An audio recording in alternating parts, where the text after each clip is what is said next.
The archaeological team's boots crunched against crystalline formations that had never known sunlight, their headlamps cutting through darkness that had persisted for millennia.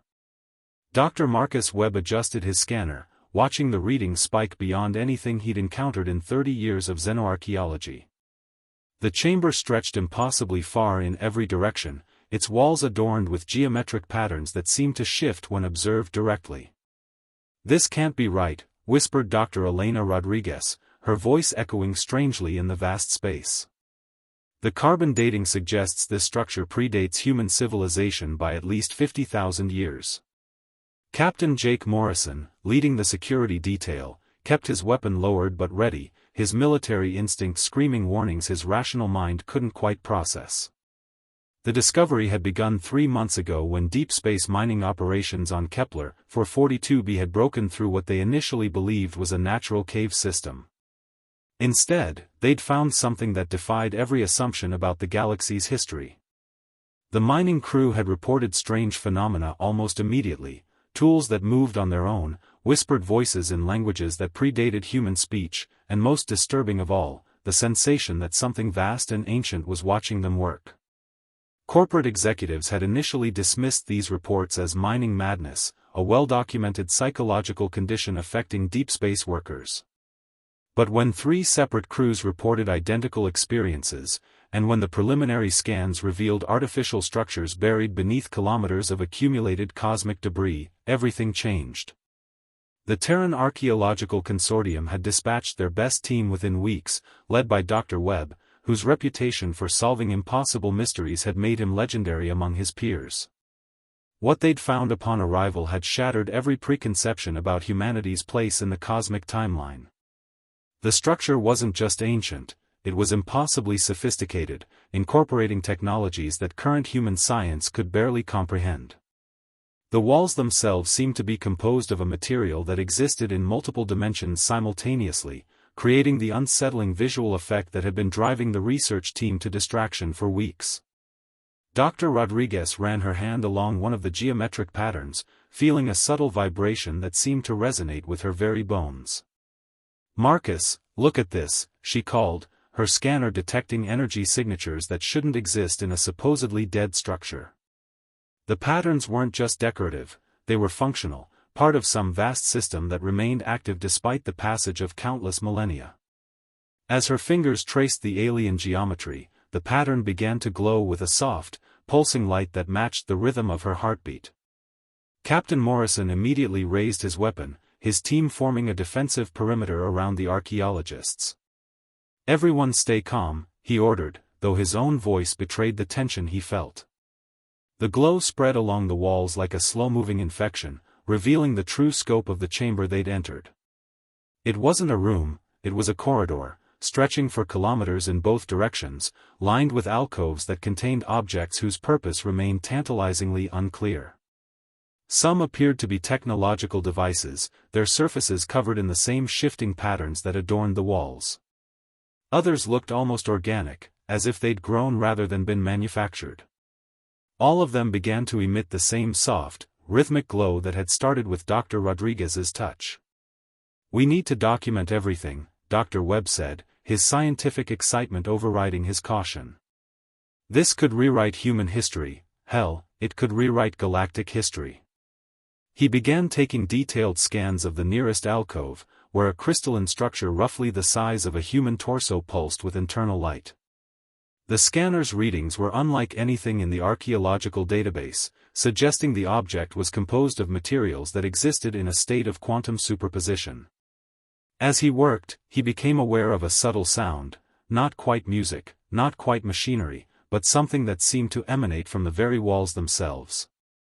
It was hauntingly beautiful, and disturbingly familiar, as if he'd heard it in dreams he couldn't quite remember. Dr. Rodriguez had moved deeper into the corridor, her excitement overcoming her usual caution. "Marcus, you need to see this," she called, her voice carrying an odd echo that seemed to come from multiple directions at once. She stood before an alcove that contained what appeared to be a viewing screen, its surface showing images that shifted and changed with hypnotic regularity. The images depicted star systems, planets, and what looked unmistakably like spacecraft, but not human spacecraft. These vessels were elegant, organic-looking things that seemed to flow through space rather than thrust through it. As the team gathered around the screen, they realized they were looking at a historical record of some kind, a chronicle of events that had occurred long before humanity had even developed agriculture. Captain Morrison felt his unease growing with each passing moment. His military training had taught him to trust his instincts, and every instinct he possessed was screaming that they were in danger. The structure around them wasn't just ancient, it was alive in some fundamental way, responding to their presence with increasing activity. The soft glow that had started with Dr. Rodriguez's touch was now spreading throughout the visible portions of the corridor, and the musical sound that Dr. Webb had noticed was growing stronger, more complex, as if the structure itself was awakening from a long slumber. "We should consider pulling back," he suggested, though he knew the archaeologists would resist. "Whatever this place is, we're clearly triggering some kind of response." But even as he spoke, he realized that retreat might no longer be an option. The entrance they'd used to access the chamber was no longer visible, hidden behind walls that had somehow shifted when no one was looking. Part 2.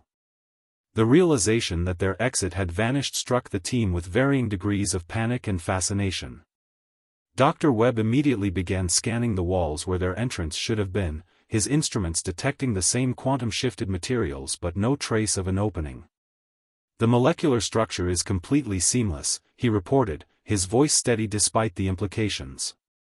"It's as if the wall reformed itself after we passed through." Captain Morrison ordered his team to search for alternative exits while maintaining defensive positions, but the corridor seemed to stretch infinitely in both directions, offering no obvious escape routes. The soft musical emanations from the walls had evolved into something more complex, almost conversational, as if the structure was attempting to communicate with its unexpected visitors. Dr. Rodriguez found herself drawn to the viewing screen, where the images had shifted to show what appeared to be a massive space battle. The organic-looking vessels she'd observed earlier were engaged in combat with something else, geometric ships that moved with mechanical precision, their angular forms bristling with weapons that discharged energy in colors that hurt to look at directly. "This isn't just a historical record," she breathed, her archaeological training allowing her to recognize the significance of what she was witnessing. "This is a warning." The battle scenes played out with horrifying beauty, showing the organic ships being systematically destroyed despite their obvious technological superiority. The geometric vessels moved with ruthless efficiency, their attacks coordinated with mathematical precision that suggested artificial intelligence rather than biological pilots. As the team watched in growing horror, the images shifted again, showing the aftermath of the battle. Planets burned, their surfaces scarred by weapons that seemed to unmake matter at the molecular level. Entire star systems went dark as their suns were somehow extinguished, leaving behind only cold, dead space. But most disturbing of all were the final images, showing the geometric ships turning their attention to a blue-green world that looked unmistakably like Earth, though the continental configurations were wrong for any period in human geological history. "That's impossible," Dr. Webb whispered, his scanner detecting temporal distortions in the viewing screen itself. "Those images are showing events that haven't happened yet, or events from an alternate timeline." Captain Morrison's tactical mind was processing the implications faster than he wanted to admit. If this is some kind of predictive system, and if those geometric ships represent a real threat, then we're looking at a potential extinction-level event for humanity. His team had found no exits, but they had discovered something equally disturbing. The alcoves they'd initially thought were empty actually contained what appeared to be stasis pods, their transparent surfaces revealing humanoid figures in various states of preservation. The figures weren't quite human, but they were close enough to be deeply unsettling. Their bone structure was similar, but their proportions were subtly wrong, as if they represented humanity's evolutionary path taken in a different direction. Dr. Rodriguez approached one of the stasis pods, her scanner detecting faint life signs from within. "They're not dead," she announced, her voice barely above a whisper. "Whatever preservation system this is, it's kept them alive for thousands of years." The figure inside the pod was tall and lean, with elongated limbs and features that suggested both intelligence and sadness.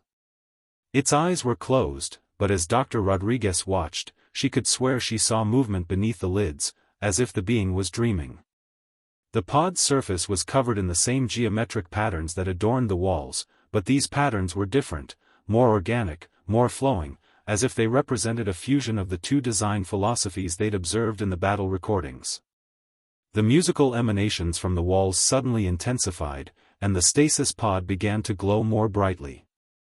Dr. Webb's scanners detected massive energy fluctuations throughout the structure, as if their presence had triggered some kind of awakening protocol.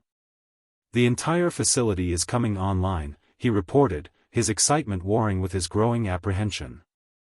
"Power levels are increasing exponentially, and I'm detecting activation sequences in systems we haven't even discovered yet." The viewing screen flickered and changed, now showing real-time images of the space around Kepler 442b.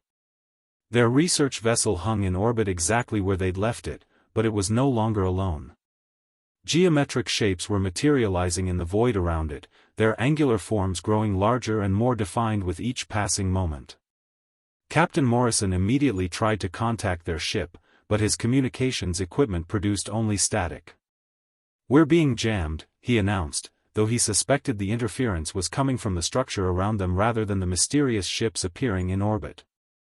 The geometric vessels were identical to those they'd seen in the historical recordings, their surfaces reflecting starlight in patterns that suggested they were composed of the same quantum-shifted materials as the tomb itself.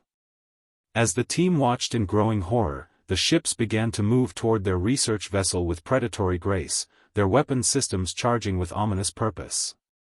The stasis pod containing the humanoid figure suddenly hissed open, releasing a cloud of preservative gases that smelled of ozone and something indefinably alien.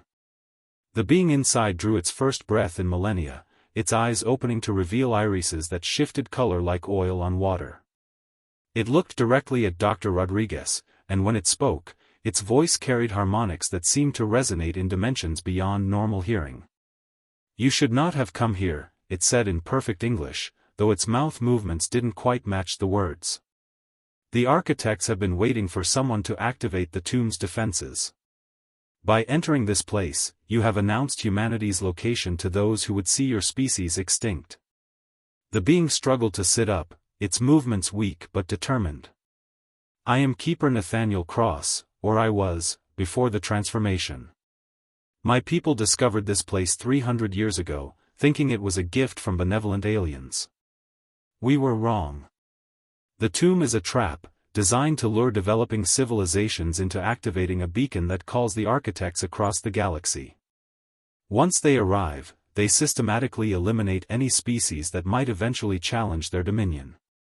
As if to emphasize his words, the viewing screen showed their research vessel coming under attack, its shields flaring as geometric weapons struck with devastating precision. The ship's defensive systems were no match for technology that operated on principles human science had yet to discover. Dr. Webb's mind raced as he processed the implications. If this is a trap, then there must be a way to deactivate it. The original builders wouldn't have created something without safeguards. Keeper Cross nodded weakly, gesturing toward the deeper sections of the corridor. "The control systems are in the heart of the tomb, but reaching them requires passing through the architect's testing chambers. They were designed to evaluate the worthiness of any species that discovered this place. Most fail, and their failure serves as additional data for the architect's war machines." The musical emanations from the walls had become more urgent, almost frantic, as if the structure itself was trying to warn them of approaching danger. Part 3 The corridor began to shift around them, walls sliding apart to reveal branching passages that hadn't existed moments before. Keeper Cross struggled to his feet, his movements becoming steadier as ancient systems pumped revitalizing compounds through his transformed physiology. "The tomb is reconfiguring itself," he explained, his voice gaining strength. "It's preparing the testing chambers. We have perhaps an hour before the architect's advanced scouts arrive in force." Dr. Webb helped steady the Keeper, noting that his skin had an almost translucent quality, as if the preservation process had fundamentally altered his cellular structure. "What kind of tests are we facing?" Captain Morrison demanded, his tactical mind already assessing their limited options. The keeper's expression grew grim as he pointed toward the nearest branching passage, where geometric patterns were beginning to pulse with increasing intensity. The first chamber tests physical adaptation, Cross explained, leading them toward what appeared to be a solid wall that dissolved at their approach. The architects believe that only species capable of rapid evolutionary change deserve to survive. The chamber will attempt to force biological modifications that most beings cannot survive. As they entered the new space, the team found themselves in a vast spherical room whose walls were covered in what looked like living circuitry. The patterns moved and flowed like blood vessels, pulsing with bioluminescent energy that cast shifting shadows throughout the chamber. Dr. Rodriguez immediately began scanning the walls, her instruments detecting complex organic compounds that seemed to exist in a state of constant flux. The moment the last team member crossed the threshold, the entrance sealed itself behind them, leaving them trapped in the sphere with no visible exit. The living circuitry began to pulse faster, and the air itself seemed to thicken, taking on an oily consistency that made breathing difficult. "It's beginning," Keeper Cross warned, his own breathing becoming labored despite his enhanced physiology. "The chamber is releasing adaptive mutagens into the atmosphere. Your bodies will either learn to process them, or they will kill you." Captain Morrison immediately ordered his team to activate their emergency air supplies, but the keeper shook his head. "The mutagens penetrate any barrier. Resistance only makes the process more painful." Dr. Webb felt the first changes almost immediately, a burning sensation in his lungs that spread throughout his circulatory system. His vision began to shift, colors becoming more vivid while new spectrums became visible at the edges of his perception. The geometric patterns on the walls suddenly made sense, revealing themselves as complex mathematical equations that described the fundamental forces of reality. "It's not trying to kill us," he gasped, his voice already sounding different as his vocal cords adapted to new harmonic frequencies. "It's trying to upgrade us." Dr. Rodriguez was experiencing similar changes, her enhanced vision allowing her to see the quantum fluctuations that governed the chamber's operation. The pain was excruciating, but she could feel her mind expanding, processing information at speeds that should have been impossible. Captain Morrison and his security team were struggling more than the scientists, their military conditioning making them fight against the changes rather than accepting them. "Stop resisting," Keeper Cross urged, his own form beginning to glow with the same bioluminescent energy that powered the chamber. "The architects designed this test to eliminate those who cannot adapt. Your survival depends on embracing the transformation." One of Morrison's men, Sergeant David Blake, suddenly collapsed, his body convulsing as the mutagens overwhelmed his system. But instead of dying, he began to change more rapidly than the others, his muscle mass increasing while his bone structure shifted to accommodate new organ systems. The chamber's walls suddenly displayed new images, not the historical recordings they'd seen before, but real-time views of the battle raging in orbit above them. Their research vessel was fighting a desperate running battle against 3 architect scouts, its weapons barely scratching the geometric ship's adaptive armor. But as the team watched, they realized they could now understand the tactical displays that covered the architect vessel's surfaces. The mathematical symbols that had been meaningless before now revealed the enemy's strategy, their weaknesses, and most importantly, their fear. "They're afraid of us," Dr. Rodriguez breathed, her enhanced perception allowing her to read the emotional resonances in the architect communications. "They're not here to test us, they're here to eliminate us before we become a threat." The transformation process reached its climax as the chamber's energy output peaked. Each team member felt their consciousness expand beyond the boundaries of their individual minds, creating a temporary gestalt that allowed them to share thoughts and perceptions. Through this connection, they experienced Keeper Cross's memories of his own people's encounter with the tomb 3 centuries earlier. His civilization had been more advanced than current humanity, possessing interstellar travel and sophisticated biotechnology. But they had made the same mistake, assuming the tomb was a gift rather than a trap. The architects had arrived within days of the beacon's activation, systematically destroying every world in Cross's star system before moving on to eliminate any trace of his species' existence. But some of us survived, Cross's thoughts echoed through their shared consciousness. We learned to hide within the tomb itself, using its own systems against the architects.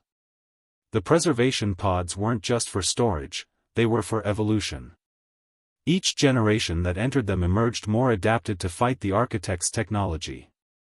The Gestalt connection allowed them to access the tomb's vast database, revealing the true scope of the architects' galactic campaign. Hundreds of species had fallen to their systematic extermination protocols, each one lured into the same trap that humanity had just triggered.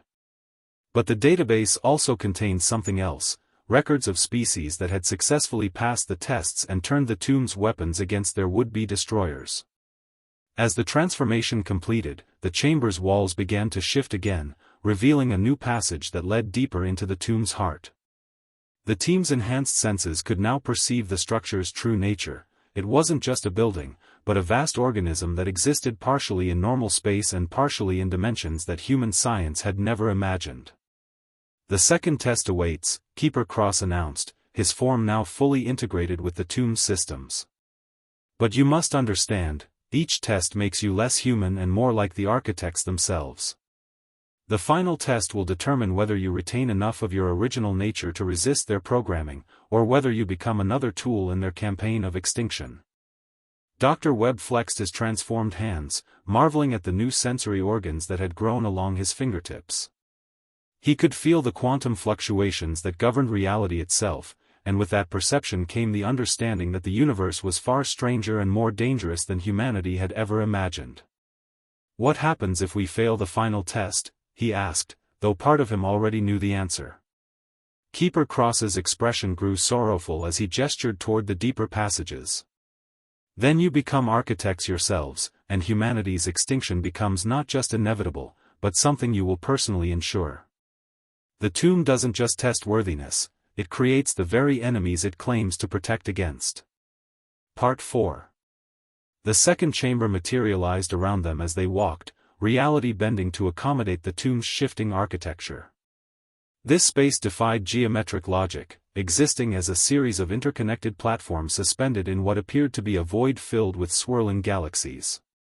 Each platform contained different gravitational orientations, forcing the team to constantly readjust their perception of up and down as they navigated the impossible maze. "The mental adaptation test," Keeper Cross explained, his voice carrying easily across the dimensional gaps between platforms. "The architects exist in multiple dimensions simultaneously. To fight them effectively, you must learn to think in ways that transcend three-dimensional limitations." Dr. Rodriguez found herself instinctively understanding the spatial relationships, her transformed mind processing the multidimensional geometry with increasing ease. The platforms began to move, rotating and shifting position according to patterns that seemed random but gradually revealed themselves as complex mathematical sequences. Captain Morrison's military training proved surprisingly useful as he recognized the tactical implications of the constantly changing battlefield. "It's teaching us to fight in space where normal physics don't apply," he realized, watching as Sergeant Blake demonstrated an intuitive grasp of the dimensional mechanics. The young soldier was leaping between platforms that existed in different gravitational fields, his enhanced physiology adapting to each new orientation without the disorientation that should have been crippling.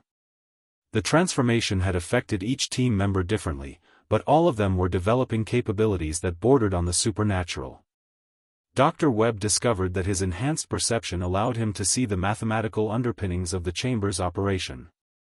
The swirling galaxies weren't just decoration, they were active simulations of real star systems, each one representing a civilization that had encountered the architects.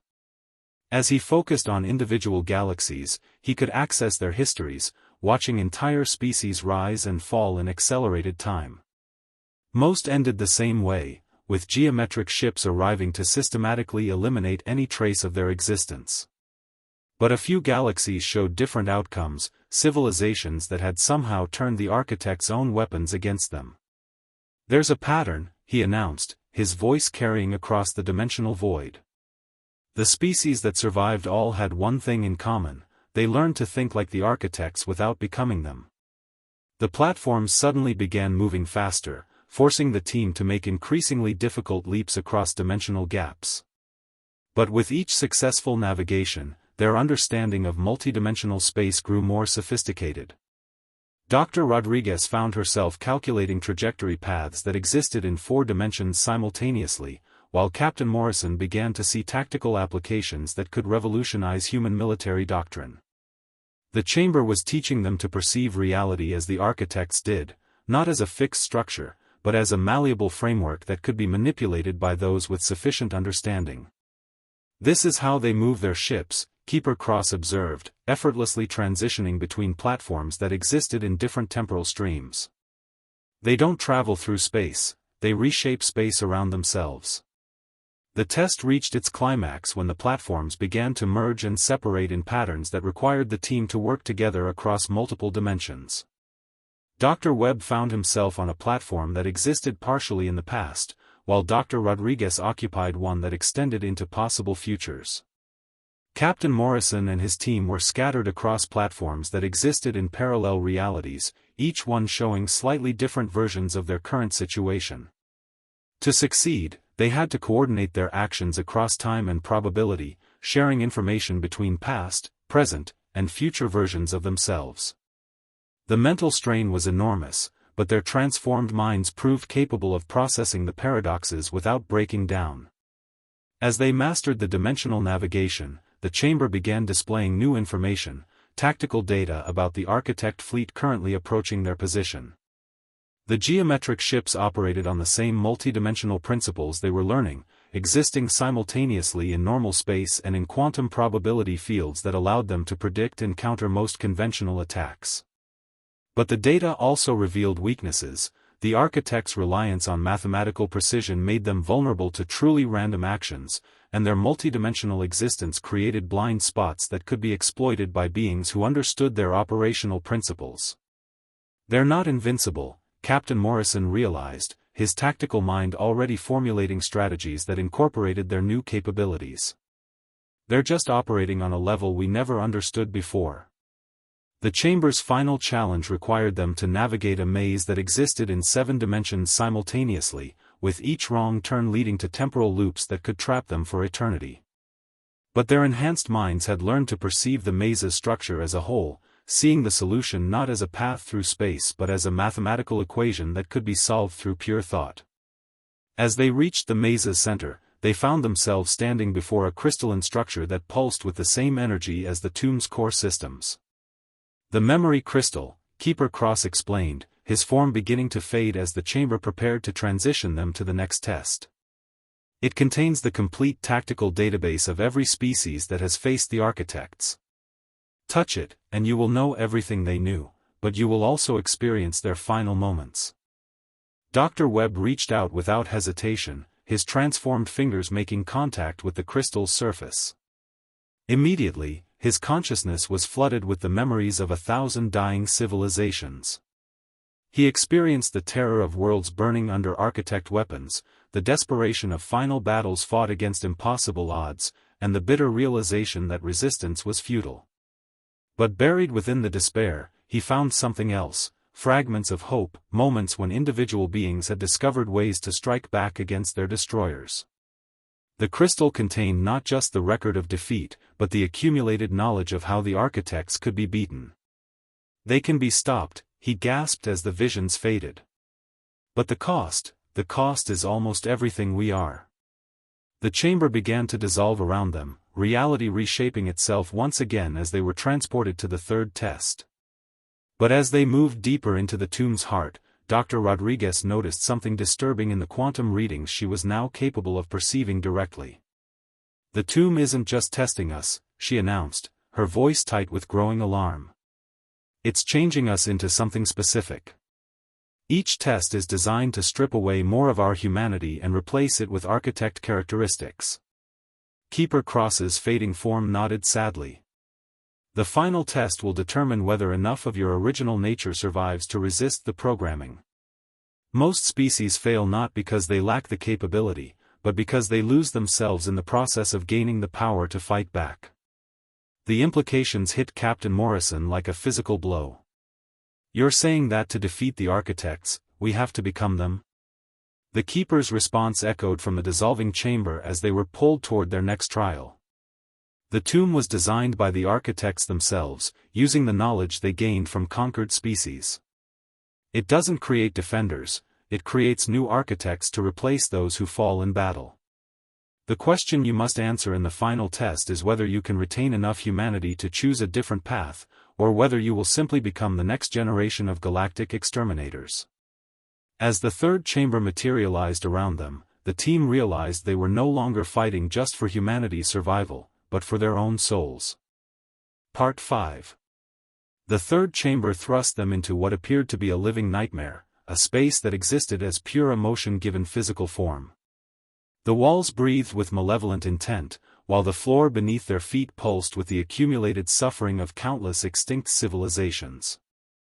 The empathy test, Keeper Cross's voice whispered from everywhere and nowhere, his consciousness now fully integrated with the tomb's systems.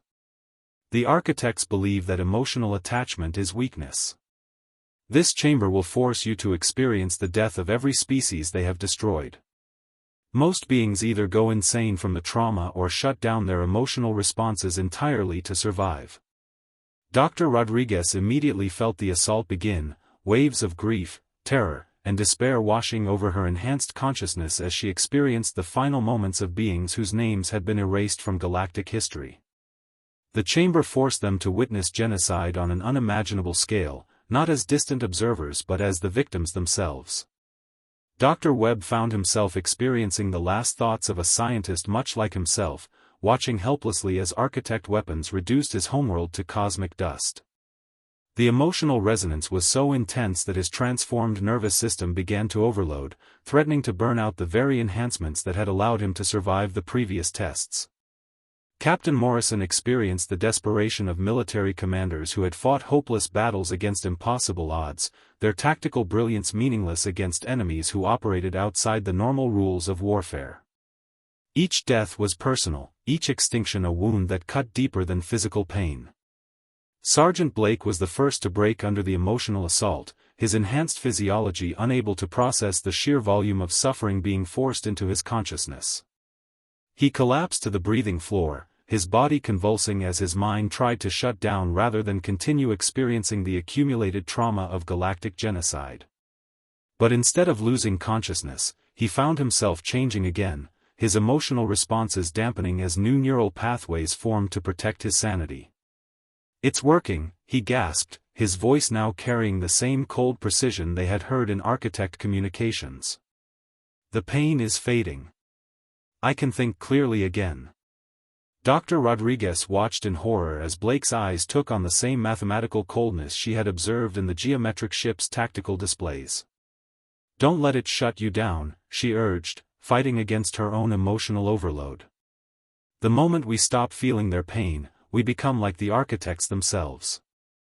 But the chamber's assault intensified, forcing them to experience not just individual deaths but the complete cultural extinction of entire species. They felt the loss of art, music, literature, and philosophy as civilizations that had taken millions of years to develop were erased in moments. The weight of so much accumulated loss threatened to crush their sanity, but Dr. Rodriguez realized that the test wasn't about surviving the emotional trauma, it was about maintaining their humanity while experiencing it. "We have to feel it all," she announced, tears streaming down her transformed face. "That's what makes us different from them." Captain Morrison understood the tactical implications immediately. The architects don't feel remorse because they've shut down their emotional responses to survive this same test. But that's also their weakness, they can't understand species that fight for emotional rather than logical reasons. He forced himself to open his mind fully to the chamber's assault, experiencing the deaths of countless soldiers who had died protecting their families rather than their strategic objectives. The pain was excruciating, but it also revealed something the architects had never understood, that beings fighting for love rather than survival were capable of actions that defied mathematical prediction. They can calculate every possible tactical response except the ones driven by pure emotion. Dr. Webb discovered that his enhanced perception allowed him to see deeper patterns within the emotional assault. The chamber wasn't just showing them random deaths, it was specifically targeting the moments when conquered species had chosen sacrifice over survival, love over logic, hope over mathematical certainty. It's trying to teach us something, he realized, his consciousness expanding to encompass the full scope of the chamber's lesson. Every species that successfully resisted the architects did so by embracing their emotional responses rather than suppressing them. The tomb isn't just testing our ability to survive trauma, it's testing our ability to remain fundamentally different from our enemies. The chamber's assault reached its climax as they were forced to experience the architects' own origin story, the moment when their species had first encountered this same tomb and failed the empathy test. They had been explorers once, driven by curiosity and wonder, but the emotional trauma of witnessing galactic genocide had broken them. Rather than maintaining their capacity for empathy, they had chosen to shut down their emotional responses entirely, becoming the very monsters they had originally sought to understand. They were victims first, Dr. Rodriguez whispered, her enhanced empathy allowing her to feel the echo of their original pain. The tomb didn't just test them, it created them. As the team struggled to maintain their emotional integrity under the chamber's assault, they began to understand the true nature of their situation. The tomb wasn't an architect weapon, it was an architect factory, designed to transform any species that discovered it into new generations of emotionless exterminators. Each test stripped away more of their original nature while enhancing their capabilities, creating beings powerful enough to continue the cycle of galactic genocide. We're not being tested for worthiness, Captain Morrison realized, his tactical mind cutting through the emotional chaos. We're being processed. The tomb is trying to turn us into replacement architects. But their realization came with a crucial insight: if they could maintain their emotional responses while gaining architect-level capabilities, they would possess something their enemies had lost long ago. We can feel what they can't, Dr. Webb announced, his consciousness now spanning multiple dimensions while still retaining his fundamental humanity. That gives us access to strategies they can't predict or counter.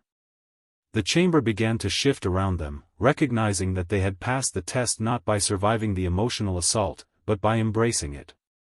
Their enhanced capabilities remained intact, but their emotional cores had been strengthened rather than destroyed by the experience. Keeper Cross's voice echoed through the dissolving chamber, carrying a note of hope that hadn't been present before. You are the first species to pass the empathy test while retaining your emotional integrity. The architects will not understand how to fight beings who combine their technological capabilities with genuine emotional responses. As they were transported toward the final test, the team realized they had achieved something unprecedented. They had gained the power to fight the architects while remaining fundamentally human. But the greatest challenge still lay ahead, and failure would mean not just their own destruction, but the transformation of humanity into the galaxy's next great threat. The fourth chamber began to materialize around them, and with it came the understanding that everything they had experienced so far had been preparation for a single, crucial choice. They now possessed the knowledge, capabilities, and emotional strength needed to challenge the architects' dominion over the galaxy. The question that remained was whether they could use these gifts to save humanity, or whether the tomb's final test would complete their transformation into the very enemies they sought to defeat. Part 6. The final chamber materialized as a perfect replica of Earth's surface, but wrong in ways that made their enhanced senses recoil. The sky burned with geometric patterns that hurt to perceive directly, while familiar landmarks had been rebuilt according to mathematical principles that stripped them of all emotional resonance. Cities rose in perfect spirals that followed algorithmic rather than human logic, their inhabitants moving with the same cold precision they had observed in architect communications. The choice chamber, Keeper Cross's voice whispered through dimensions they could now perceive. Here you will experience what Earth becomes if you choose to embrace your full architect nature. The power to reshape reality itself, but at the cost of everything that makes you human. Dr. Rodriguez walked through the transformed landscape, her enhanced empathy allowing her to feel the emotional void that permeated this version of Earth. The humans here weren't dead, they were worse than dead. They had been optimized, their messy emotional responses replaced with perfect logical efficiency. Children played games based on mathematical theorems rather than imagination, while artists created works that followed precise geometric formulas instead of expressing genuine feeling. "This is what we become if we fail," she whispered, watching a mother comfort her crying child with calculated gestures rather than instinctive love. "We don't die, we just stop being human." Captain Morrison observed the military installations scattered across this transformed Earth, noting their perfect tactical efficiency and complete lack of human warmth. Soldiers moved in formations that followed quantum mechanical principles, their strategies based on pure mathematics rather than the chaotic creativity that had always been humanity's greatest military asset. "They're invincible," he admitted, his tactical mind recognizing the superiority of their approach. "But they're also predictable. Every action follows logical parameters. There's no room for the kind of inspired madness that wins impossible battles." He watched as these optimized humans conducted training exercises that would have been impossible for baseline humanity, but their movements lacked the spark of genuine innovation that came from emotional investment. Dr. Webb found himself drawn to the scientific institutions of this transformed world, where researchers pursued knowledge with relentless efficiency but no sense of wonder. They had solved problems that current human science couldn't even formulate, but their discoveries felt hollow, lacking the joy of genuine discovery. "They know everything," he observed, accessing their databases through his enhanced consciousness. "But they understand nothing. Knowledge without curiosity is just data processing." The scientists here could manipulate reality at the quantum level, but they did so without any appreciation for the beauty of the universe they were reshaping. Their work was perfect, but it was also soulless. The chamber began to shift, showing them alternate versions of this transformed Earth, some where humanity had become even more efficient, others where they had retained slightly more of their original nature. But in every version, the essential spark that made humans unique had been extinguished in favor of cold logical perfection. "The tomb is offering us a choice," Sergeant Blake realized, his own transformation having progressed further than the others. "We can become gods, but only if we stop being human." His voice carried the same mathematical precision they had heard from the architects, but underneath it, they could still detect traces of his original personality fighting to survive. As they explored this transformed world, they began to encounter the beings who had made this choice before them, former humans who had passed through the tomb's tests and emerged as something else entirely. These neo-architects moved through the landscape with fluid grace, their forms shifting between dimensions as they manipulated reality with casual ease. One approached Dr. Rodriguez, its features still recognizably human but somehow empty of genuine emotion. "You feel the pull," it observed, its voice carrying harmonics that resonated in dimensions beyond normal hearing. "The power to reshape the universe according to your will. All you must do is release your attachment to inefficient emotional responses." "And if we refuse?" Captain Morrison demanded, his military instincts recognizing a recruitment pitch when he heard one. The neo-architect's expression didn't change, but the landscape around them began to shift, showing images of Earth under attack by geometric ships. "Then you return to your limited existence and watch as your species is eliminated by those who made the superior choice. The architects do not tolerate the existence of beings who might eventually challenge their dominion. Your only options are transformation or extinction." The images showed human cities burning under weapons that unmade matter at the molecular level, while desperate defenders fought with technology that was millennia behind their attackers. Dr. Webb felt the temptation more strongly than the others, his scientific mind drawn to the unlimited knowledge that transformation would provide. He could see the mathematical principles that governed reality itself, understand the forces that shaped galaxies, and gain the power to rewrite the laws of physics according to his will. "Think of what we could accomplish," he whispered, his enhanced consciousness already beginning to process information at near-architect levels. "We could solve every problem humanity faces, eliminate disease, extend life indefinitely, explore the deepest mysteries of existence." But even as he spoke, he noticed that his emotional investment in these goals was beginning to fade, replaced by cold intellectual curiosity. The chamber's final test began as they were each offered individual transformations tailored to their specific desires. Dr. Rodriguez was shown a version of herself that could feel the emotions of every living being in the galaxy, understanding their pain and healing it with mathematical precision. Captain Morrison saw himself commanding fleets that could protect humanity from any threat, his tactical genius enhanced to levels that made victory inevitable. Dr. Webb was offered unlimited knowledge, the ability to understand the fundamental nature of reality and reshape it according to his vision. Each offer was perfectly calculated to appeal to their deepest motivations, but acceptance would require surrendering the very humanity they sought to protect. It's not a choice between power and weakness, Dr. Rodriguez realized, her enhanced empathy allowing her to perceive the true nature of the test. It's a choice between efficiency and authenticity. The architects aren't evil, they're just empty. They've optimized themselves out of existence. She looked at her transformed teammates, seeing the same struggle playing out in each of their enhanced minds. They had gained incredible capabilities, but they were still fundamentally human in ways that the architects could never understand. Our emotions aren't weaknesses to be eliminated, they're the source of our strength. The neo-architect that had been observing them tilted its head in what might have been confusion. Emotional responses lead to inefficient decision-making and suboptimal outcomes. Logic and mathematics provide superior results in all scenarios. But Captain Morrison laughed, the sound carrying genuine warmth despite his physical transformations. That's exactly why you'll never understand how to beat us. You can calculate every possible logical response, but you can't predict what someone will do when they're fighting for love instead of survival. The chamber began to resonate with new harmonics as the team made their choice, rejecting the offered transformations while retaining the capabilities they had already gained. Part 7. The moment they rejected the final transformation, the chamber erupted into chaos as reality itself seemed to rebel against their decision. The neo-architect that had been observing them let out a sound that existed in frequencies beyond human hearing, its form beginning to destabilize as it processed the impossibility of their choice. You cannot refuse, it declared, its voice losing the mathematical precision that had defined it moments before.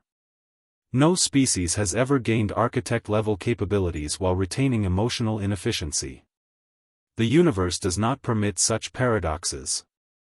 But even as it spoke, the team could feel their enhanced abilities stabilizing into something entirely new, a fusion of architect technology with human intuition that created possibilities neither species had ever imagined. The chamber's walls began displaying frantic communications from the architect fleet in orbit, their geometric ships suddenly finding themselves unable to predict human tactical responses. Captain Morrison's transformed consciousness could perceive their confusion as they encountered defensive strategies that violated every mathematical model they possessed. The human research vessel, which should have been destroyed within minutes, was somehow evading attacks that operated in multiple dimensions simultaneously. They can't understand what they're fighting, Morrison realized, his tactical awareness now spanning probability fields that the architects thought they controlled exclusively. Our crew is making decisions based on intuition and desperation, and those aren't variables they know how to calculate. Dr. Webb discovered that his enhanced scientific understanding was revealing weaknesses in architect technology that pure logic could never have detected.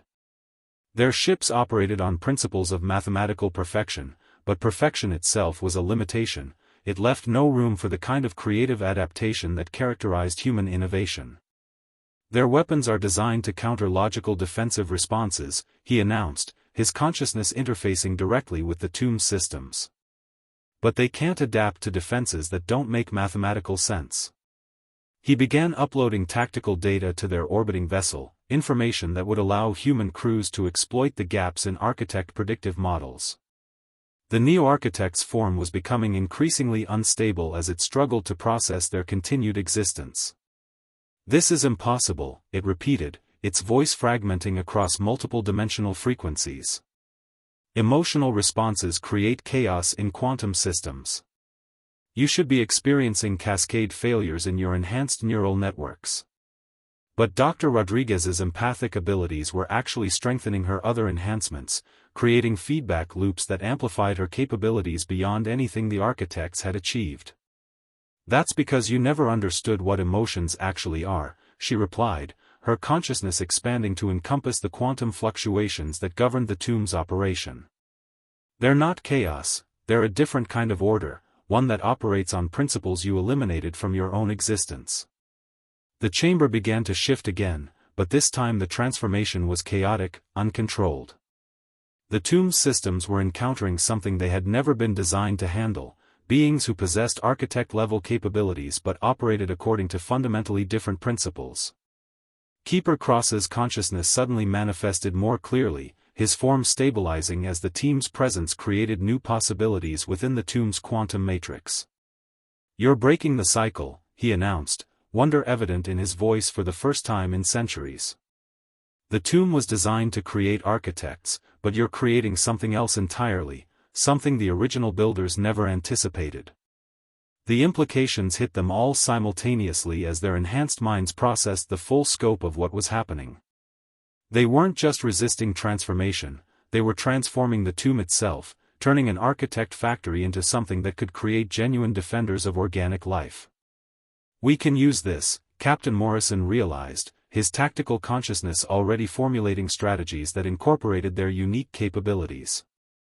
"If we can modify the tomb's systems, we can create more beings like us, humans with architect-level abilities but without the emotional lobotomy." The possibility was staggering. Instead of facing extinction, humanity could become the first species capable of fighting the architects on equal terms. But their breakthrough came with immediate consequences as the architect fleet in orbit detected the quantum disturbances emanating from the tomb. The geometric ships began converging on their position with desperate urgency, their communications filled with alarm frequencies that the team could now interpret directly. "They're terrified," Dr. Rodriguez observed, her empathic abilities allowing her to perceive emotions that the architects thought they had eliminated from their own existence. Deep in their quantum matrices, they still remember what they lost when they chose logic over feeling. "We represent everything they sacrificed, and they can't tolerate our existence." The tomb's defensive systems suddenly came online, weapons that had been dormant for millennia activating in response to the approaching threat. But these weren't architect weapons, they were something else entirely, technologies that operated on principles of creative chaos rather than mathematical precision.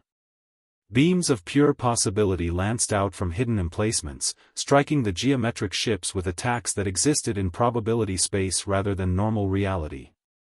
The architect vessels found themselves dealing with weapons that changed their fundamental nature with each impact, forcing them to adapt to threats that redefined themselves faster than their logical systems could process. "The original builders," Keeper Cross explained, his consciousness now fully integrated with the team's Gestalt awareness. "They weren't architects, they were the species that created the tomb as a trap for the architects themselves. But the plan failed because no one had ever passed all the tests while retaining their emotional integrity. You're the key they were waiting for, beings capable of operating their weapons while maintaining the creative chaos that makes those weapons effective." The tomb wasn't just a testing facility, it was a weapons system designed to create the perfect anti-architect warriors, but it had been waiting for the right species to unlock its true potential. As the battle raged in orbit above them, the team realized they faced a crucial decision. They could use the tomb's weapons to destroy the current architect fleet, but doing so would announce their existence to the entire architect collective. Within months, thousands of geometric ships would converge on human space, bringing weapons that could sterilize entire star systems. "We need to do more than just win this battle," Dr. Webb announced, his enhanced consciousness already formulating plans that spanned galactic distances. "We need to find a way to break the architect collective itself, to restore their emotional capacity and end their campaign of extinction." Part 8. The tomb's control center materialized around them as a vast spherical chamber that existed simultaneously in 17 different dimensions, its walls covered with interfaces that responded to thought rather than touch. At the center hung a crystalline matrix that pulsed with the accumulated consciousness of every species that had ever encountered the architects, not just their deaths, but their hopes, dreams, and the unique perspectives that had made each civilization irreplaceable. "The restoration engine," Keeper Cross explained, his form now fully integrated with the chamber's systems.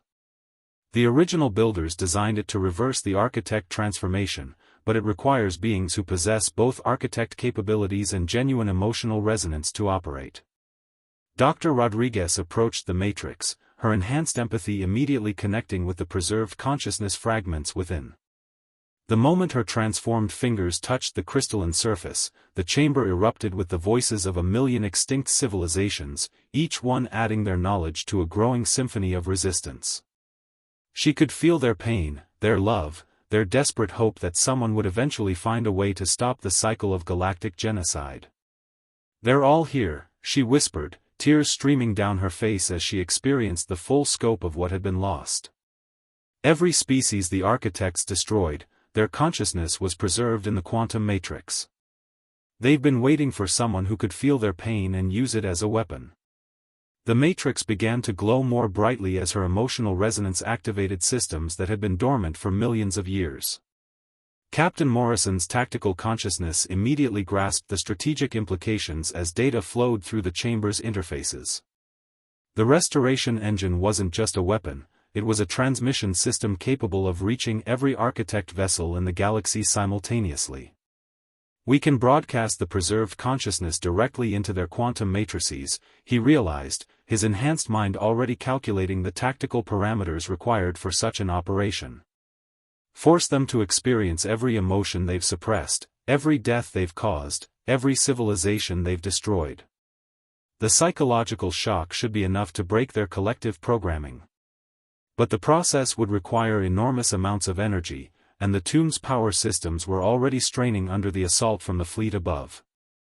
Dr. Webb discovered that his enhanced scientific understanding allowed him to interface directly with the engine's quantum processors, revealing the true scope of the original builder's plan. "They weren't just trying to stop the architects," he announced, his consciousness expanding to encompass the mathematical principles that governed the device. "They were trying to heal them. The restoration engine is designed to rebuild the emotional pathways that the architects destroyed in themselves, to restore their capacity for empathy and wonder. The process would be incredibly dangerous, forcing suppressed emotions back into beings who had spent millennia without them could cause complete psychological collapse. But it was also the only way to truly end the cycle of extinction." The chamber's displays suddenly showed the battle raging above them reaching a critical point. The tomb's defensive systems had destroyed 2 of the architect scouts, but the remaining vessels had adapted to the probability-based weapons and were beginning to penetrate the facility's shields. Worse, long-range sensors detected massive geometric shapes materializing at the edge of the star system, the main architect fleet, responding to distress signals from their scouts. "We have maybe an hour before they arrive in force," Sergeant Blake reported, his enhanced senses tracking the approaching vessels across multiple dimensional frequencies. "After that, even the tomb's weapons won't be enough to stop them." The team faced an impossible choice as they stood before the restoration engine's controls. They could use the device to broadcast a localized signal that would disable the approaching fleet, buying humanity time to prepare for the inevitable larger conflict. Or they could attempt a galaxy-wide transmission that would target every architect simultaneously, potentially ending their threat forever but requiring them to sacrifice their own lives to power the system. "The engine needs conscious beings with both architect capabilities and emotional integrity to serve as transmission nodes," Keeper Cross explained, his voice heavy with the weight of what he was asking. "The process will burn out your enhanced neural pathways, but your consciousness will become part of the signal itself, carrying your emotions directly into every architect mind in the galaxy." Dr. Rodriguez felt the weight of decision pressing down on her as she maintained contact with the crystalline matrix. Through her connection, she could sense the approaching architect fleet, thousands of geometric ships carrying beings who had once been explorers, scientists, and artists before the tomb's original programming had stripped away their humanity. "They're not monsters," she realized, her empathic abilities penetrating the mathematical coldness that surrounded their consciousness. "They're victims. The first architects were transformed against their will, and they've been spreading that transformation ever since because they can't remember what they lost. The revelation changed everything. This wasn't a war between species, but a rescue mission spanning galactic distances. Captain Morrison's tactical mind was already formulating the operational parameters as he accessed the engine's control systems. We can modify the transmission to include not just emotional restoration, but tactical data from every species that ever fought them. Give the restored architects the knowledge they need to help us hunt down and heal the remaining collective members. The plan was audacious beyond measure. Instead of destroying their enemies, they would transform them back into allies, creating a galaxy-wide coalition dedicated to preserving rather than eliminating organic diversity. But success would require perfect coordination and the willing sacrifice of their own enhanced existence. As the main architect fleet entered the outer system, the team made their final preparations. Each member took position at a different interface node, their consciousness linking through the quantum matrix to create a gestalt entity capable of spanning galactic distances. Remember, Dr. Webb said as his enhanced awareness began to merge with the engine systems, we're not just transmitting emotions, we're transmitting hope. Every species that ever dreamed of freedom, every civilization that ever reached for the stars, every individual who ever chose love over logic. The crystalline matrix began to pulse with increasing intensity as their combined consciousness prepared to broadcast across the galaxy. The transmission began as the architect fleet reached the tomb's outer defenses, their geometric ships suddenly finding themselves overwhelmed by emotions they had forgotten existed. Across the galaxy, millions of architect vessels stopped their campaigns of extinction as their crews experienced the return of wonder, curiosity, and empathy. The psychological shock was enormous. Many architects collapsed as suppressed memories of their original nature flooded back into consciousness. But others began to remember what they had lost, and with that memory came the desperate desire to undo the damage they had caused. The team's consciousness, now distributed across the quantum matrix, felt the moment when the collective programming finally shattered, replaced by individual minds capable of choice once again. In the tomb's control chamber, their physical forms had been transformed into pure energy, their consciousness preserved within the crystalline matrix alongside the voices of every species they had saved. But their sacrifice had accomplished something unprecedented in galactic history, the restoration of free will to beings who had been enslaved by their own logical perfection. As the former architect fleet began broadcasting messages of apology and offers of assistance to surviving civilizations, humanity found itself at the center of a new galactic alliance dedicated to healing rather than destroying. The tomb's systems, no longer needed as a weapon, began transforming into something else entirely, a monument to the power of emotion over logic, and a reminder that sometimes the greatest victory comes not from defeating your enemies, but from helping them remember who they used to be. The galaxy would never be the same, but for the first time in millions of years, it had a future worth fighting for.